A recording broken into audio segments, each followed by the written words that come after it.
Good morning student. माँ नर्मदा महाविद्यालय Itarsi DLED second year में आप सभी का स्वागत है। स्टूडेंट, आप सभी ने योग के बारे में देखा भी होगा, सुना भी होगा और आजकल बहुत से लोग योग को अपने जीवन में अपनाकर स्वस्थ रह रहे हैं। इसीलिए योग को आपके सिलेबस में जोड़ा गया है।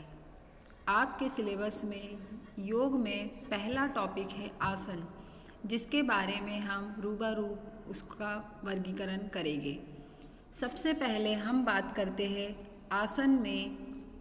आसन क्या होता है?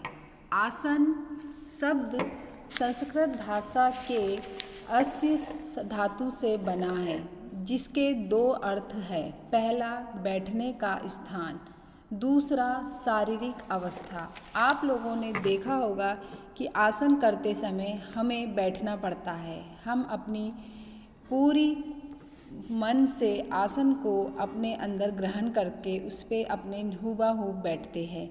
दूसरा शारीरिक अवस्था। शारीरिक अवस्था जिससे आसन की अवस्था को देखा जाता है। जो स्थिर और सुखदायी हो वह आसन है।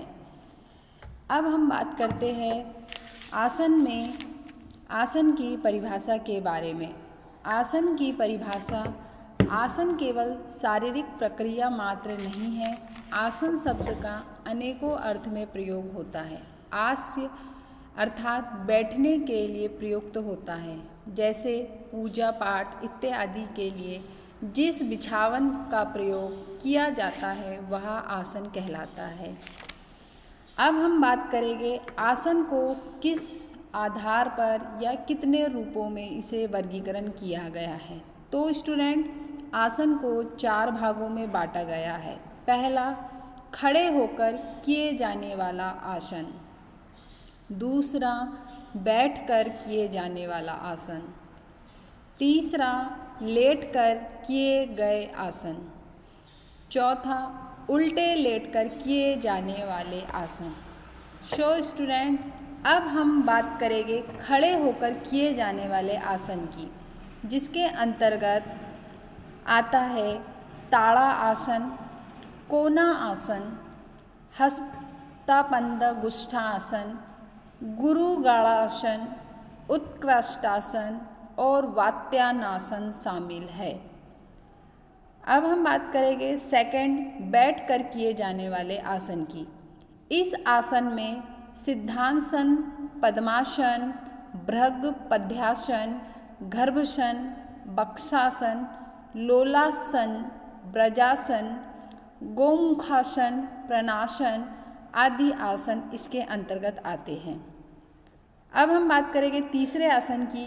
यह आसन है लेटकर किए गए आसन की। इसके अंतर्गत आता है श्वासन आसन, प्रेतासन, धनुरासन, चक्रासन, उत्तापादासन, पवन मुक्तासन, हलासन, कर्णपीड़ा आसन। फोर्थ है हमारा उल्टे लेटकर किए जाने वाले आसन। उल्टे लेटकर किए जाने वाले आसनों में शीर्षासन, वृक्षासन, वृश्चिकासन आदि शामिल किए गए हैं। स्टूडेंट, आसन वह क्रिया है जिसके द्वारा शरीर और आत्मा स्थिर होकर सुख को प्राप्त करती है। Thank you so much.